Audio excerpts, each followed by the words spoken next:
Hey guys, welcome back to Scuffed Garage. So the other one didn't really last too long on the channel. I went and bought a new car. So I figured I'd show you guys what it is. So this is it. I got a 1991 Toyota Soarer. For some reason it's got the Lexus badge on the front. I don't know if they all came with the Lexus badge on the front because of the SC400. But if I come around to the back here, got a Toyota badge on the back, the Soarer badge, so it's not the SC400. But yeah, I mean, the paint's kind of shitty on it, so that kind of sucks, but we got it pretty cheap, which is always good. So I'm gonna go over some of the good points of the car and why I ultimately ended up buying it when it popped up in my town for sale. One of the first points of why I actually bought it is because it's on freaking airbag suspension. It's got an airbag setup. I've never had a car with air suspension before. This isn't as low as it can go. This is the second lowest setting, just because I couldn't even get up my driveway on the lowest setting because it's that much lower than the second lowest setting.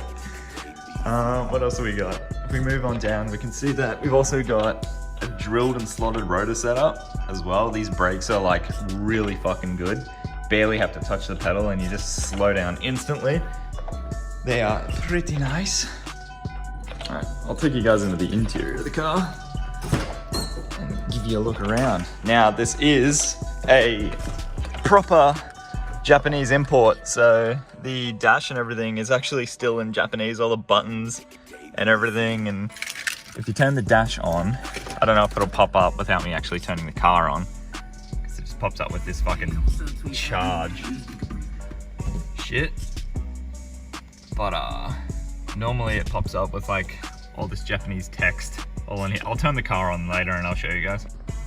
All right, I'll show you boys what's in the engine bay here. Now, it's not the JZ model, unfortunately, but it is a pretty clean example of the 1UZ the V8. Hang on, I'll grab a light so you can see. There we go. Now, she's pretty damn clean, not gonna lie. For being a nearly 30-year-old car, it's not bad. There's the airbag, suspension struts, fucking huge. But yeah, it sounds mint. I'll start it up for you guys.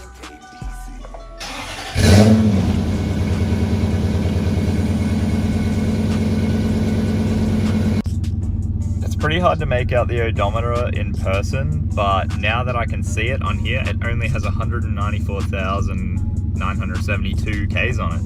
So I was under the impression that it actually had around 220,000 because you can't read it in person. But that's good to know that you can use your phone to check it, because it's like this sort of weird holographic dash. Nice.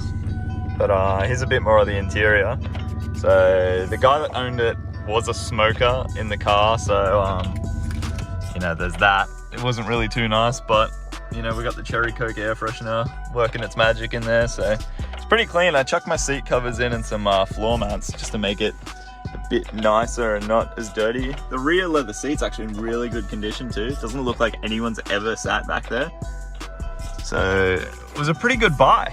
Like, I picked it up for 4,200 bucks and it's got registration for 10 months, which is pretty damn good. Because in New South Wales, cars have to pass a roadworthy every year after they're 5 years old to make sure that they're in good condition. So that's always good to know that it passed that only a couple months ago. So here's the engine bay again with the light, the garage door open, so you might be able to see some stuff. But everything's all nice and shiny and clean and doesn't leak anything. Yeah, super happy.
Alright, so now we've done the little POV. I just want to go over a couple of things that I don't really like too much about it, but they're just specific to this car, being the blue tint.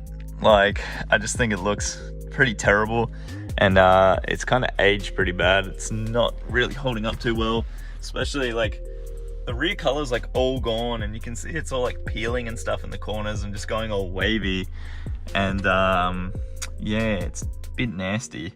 And something that's gonna take a little bit of getting used to is the indicators and stuff. They don't like stay up like when you're indicating, so it's kind of just like a toggle. Like you press a button and it'll beep, and then the indicator will go on, but the stick won't stay up. So when you turn a corner, you don't get that satisfying click off for the indicator. You just gotta kind of look at the dash and see that the indicator's turned off. Some of the wipers, it's kind of like a switch for settings. Like you just press it down or up to like change the speed. Like it doesn't just like stay there in the different positions. But those are all just things that, you know, will take a little bit of getting used to after driving it for a bit.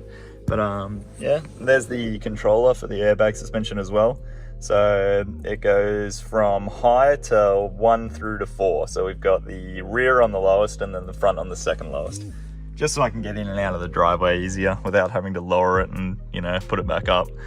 But yeah, that's pretty much it. That's the new car. So looking forward to doing some stuff to it eventually. But yeah, I mean, I think that paint will be needing attention.